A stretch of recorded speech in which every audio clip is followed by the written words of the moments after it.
Waiting for the Tsunami by Phillip Walker. The television says I have 30 minutes before the water comes, but I've been waiting much longer than that. There is something rehearsed about the way they say it.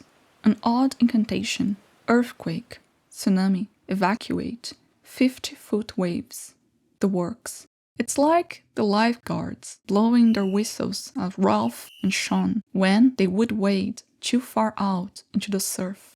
I can almost hear Diane's molasses-dipped southern drawl saying, "Well, they are just out in a tizzy." She would actually say things like that.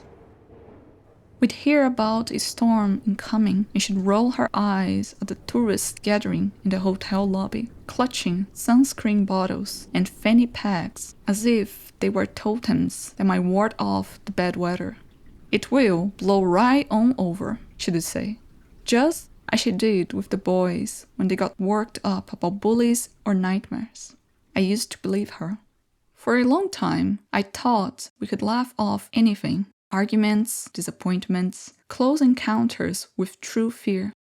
One night after midnight, our dog, Buddy, let out one of those lone barks that pierces through your sleep and twists your insides. Just one loud, very alarmed bark. Buddy slept at the foot of the bed, normally so quiet you'd forget he was there. Diane bolted upright, clutching my arm. "Did you hear that?" she whispered, her voice sharp with fear. I had to tell her repeatedly to shut up so I could try to discern a lone footfall amid the house's natural sounds. I told her to go back to sleep, but she kept talking, her voice unraveling into nervous strands. What if someone's outside? What if it's something bad? What if? I shouted at her, and she wound up crying quietly on her side of the bed. Meanwhile, Buddy had gone right back to sleep, at our feet, as though his reaction had been nothing unusual. It was nothing, of course. I stalked through the house, turning on all the lights, checking every window and door lock. A false alarm. I bought a gun before coming home the next evening. We had an alarm system, but my imagination had convinced me that other precautions were needed. Diane resented the decision. The money wasted, the danger of that thing near the boys, the implied violence the object represented. I won in the end and housed the pistol in the drawer of my nightstand. She was right though, a waste. Even now, waiting to die, it seems an extreme and unnecessary thing. I hadn't told her, but I'd never even bought bullets for it.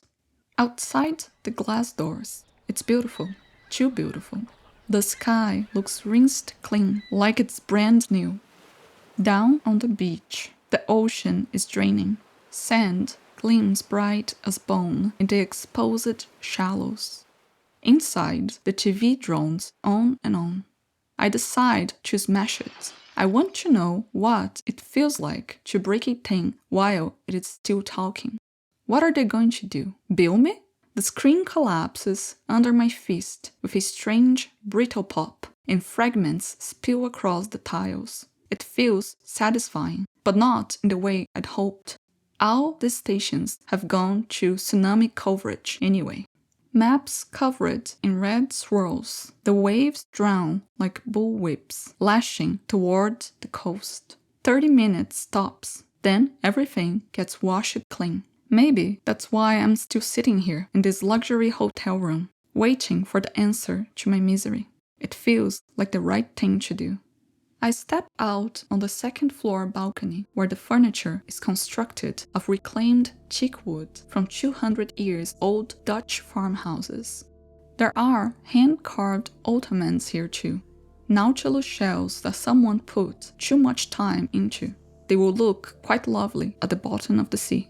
The sky is a shade of perfect blue that belongs on postcards, only the ocean isn't where it's supposed to be. The sand stretches farther than it should, flat and empty, as if the tide itself has forgotten to come home. I am reminded of 3 years ago when we came to the same beach with the boys. Diane and I stretched out on wave-patterned towels while the kids ran into the surf. Ralph, afraid of nothing except Ronald McDonald and lima beans, kept hurling himself at every swell, laughing until the sea knocked the wind out of him. Preston, our youngest, stayed close, chewing on a bag of pretzels and shaking his head at his brother's recklessness. "Someone's going to drown," he said, with all the solemnity a 6-year-old could muster. I suppose we should have listened to him. 10 minutes later, a wave tossed Ralph under, and he rose screaming, his head barely above the rolling water. Diane and I were up before we even knew we were moving, running toward him like we'd been yanked by invisible strings. I thought it was a shark. Diane must have thought so too, because the scream she let loose could have split glass. In the back of my mind, the headline ran, "Family Holiday Turns Tragic."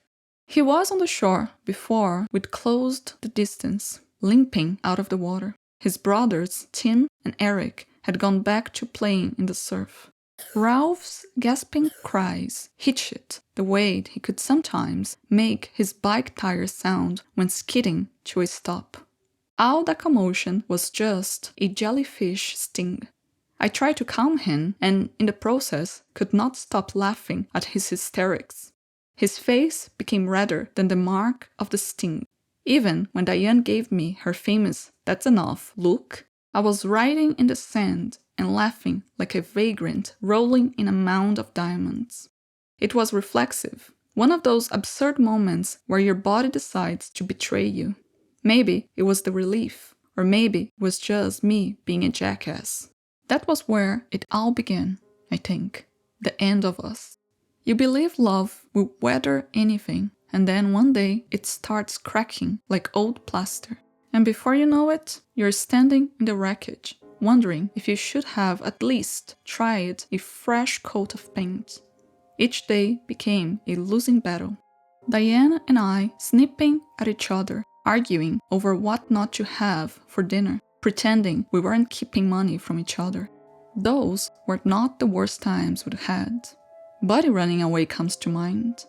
Few things devastate a family like the sudden loss of a pet. Ultimately, though, it wasn't one thing that drove us apart, but a gradual worsening until there was nothing left to do but the divorce. I'd rather not think of the whole out-of-control spiral it all became. How her hand, suddenly, the place where she'd slapped me that one time, right at the jaw, feels hot, like direct sunlight, like a sunburn. That was the day she brought home the papers, needing my signature. After that, I did everything I could to make life miserable for her. Since she would get it all and I would give it to her, I felt justified in my vindictiveness.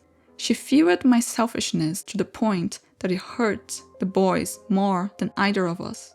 I did think of the boys, quite often, regardless of what anybody believed.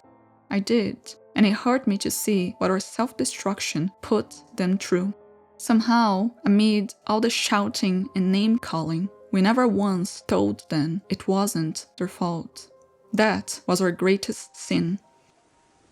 The beach now looks the way the house did after Diane and the boys left that afternoon, empty as if abandoned mid-story. Some bleached huts stand agape and parasols sag into the stillness. Everything sits frozen, waiting for what's coming. It looks unnatural, like the earth forgot how to breathe. A public address system kicks on and the hotel's manager is saying that the wave will probably reach the top of the 3rd floor. No way to be sure, but he lives here and I don't. I know that at least a dozen people haven't evacuated and are on the topmost floors, cell phone cameras set to record all that water surging in, willing to risk a little danger to capture the moment of a lifetime, to sell it to whatever media outlet would pay. I imagine then Diane and the kids bewildered at the news of my death. Maybe some of the anger will be lost, cleansed by the waters that are coming to take me. At least they wouldn't know it was suicide. I never wanted that ultimate of shames to dwell on the boys. Perhaps God is really merciful. Perhaps it's just his sense of humor. Even so, it's not about the force of nature, or an act of God, or human willpower. Diane would say, it always has to be about you, doesn't it? The point is, I'm here, and this is fate. The hand of God in paradise. The sprinklers have kicked on in the courtyard below me, and the water fans into the manicured foliage along all the walking paths. A dog, some kind of mutt, scrappy and tan, comes trotting through the courtyard, head low, tongue flapping out the side of its mouth. He darts into the sprinklers, snapping at the streams of water with clumsy joy, his fur catching the light like gold foil, like Buddy. Looking out at the distant shoreline, it's hard to tell if the water is coming back yet. I remember there is a pack of hot dogs in the mini-fridge, dinner from the night before. When I get to the courtyard, the dog has laid in a patch of grass, panting and smiling, oblivious to everything except the joy of life. I toss him a hot dog, and he snaps it up eagerly. I know it's not him. Buddy is long gone, like so many other things, but it feels right to call him that. Buddy, I say, and he looks up, ears pricked as if he's been mine all along. The sand of the beach starts only a few feet from the grassy courtyard. Beyond the palms, the dark waterline of the ocean has started to return, racing up the beach, fast and heavy toward the shacks. Together, this dog and I, we step onto the beach. The sand stretches out before us, a vast emptiness, untouched except for the imprints of our footsteps. The ocean has pulled back far enough that it feels like we're standing on the bones of the earth itself. I can feel the air shifting, charged, the way it always does right before everything changes. It's hard to tell, but it looks like the water is approaching. Near the tide line, I see it. A piece of driftwood standing upright, like a burial marker someone has staked into the white sand. I pull it free, turn it over in my hands, and show it to the dog. What the hell? I throw it. He gives chase, his matted fur motionless against the rising wind. Both of us ignoring the water lapping now at our feet. He splashes through the shallows without hesitation. Unafraid, his body sleek with spray. He returns, drops the stick, and waits. I throw it again. The horizon tilts. The water swells in the distance, black as a bruise, roaring toward us like freight. But the dog doesn't stop playing. When he comes back this time, he doesn't drop the stick at my feet. He holds on to it just tight enough that I hear the faint creak of the damp wood between his teeth. His tail sways, slow and measured.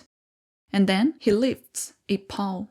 He doesn't do it in a clumsy, playful motion, but deliberately, precisely, pawing the air the way he always used to, that half-wave he'd make when he wanted me to give him attention. My fingers twitch, my chest tightens. It can't be. We lost Buddy the summer before the divorce. He'd squeezed out through the fence gate one night, right as a storm rolled in. Diane wanted to drive through the neighborhood, post flyers, call shelters. We did all that for a few days, but then life kept going. Work, the boys, bills. We stopped looking. Diane kept checking lost dog ads, but I told her to let it go. He's gone, Dee, I'd said. It's been weeks. She didn't argue. She just looked at me, really looked at me, and nodded. And that was the end of it. I never told her about the first night, when I'd heard a dog running through the brush at the park, and I'd done nothing. What would have happened if I'd have just called his name? The dog before me is panting, still waiting expectantly. I step to him and take the stick from his mouth. My hands are shaking. I kneel next to him, run my palm over his wet fur. He's solid, warm. The smell of brine and salt clings to him, but beneath it, faint as a breath, is something familiar. Old wood and sun-warmed grass. My hand brushes against his neck, and then leather, a collar. I stop breathing. My fingertips trace its edge, then move to the tag, smooth and worn with age. I feel the grooves of the engraving and see his name, or old address. It is Buddy's collar, not a similar one, not something that reminds me of him. It's his, it's Buddy. My breath stumbles from my chest, a strange, strangled thing, like laughter and a sob fighting to be let out at the same time. I grip the tag tighter, feeling the ridges of the letters, needing to feel them, to prove this is real. But it's not real, is it? He was lost. I'd let him go. I told myself it was too late, that he was gone, the searching wouldn't matter. But here he is, waiting, just like Diane, just like the boys, just like the life I was too much of a coward to fight for. The wind howls through the empty resort. The wave behind us rises, monstrous and inevitable. Buddy isn't waiting for the wave. He's waiting for me. My whole life, I've been waiting for something to change, for something to fix itself, for some force outside of myself to decide whether I live or die. Maybe the tsunami takes us. Maybe it swallows the island whole. But for once in my life, I don't want to wait to find out. I grab Buddy around his neck and his midsection, the way I used to carry him when he was young. His soaked fur presses against my cheek. He's solid. He's real. Come on, boy, I grunt as I hoist him onto my shoulders. And this time, I turn and I run.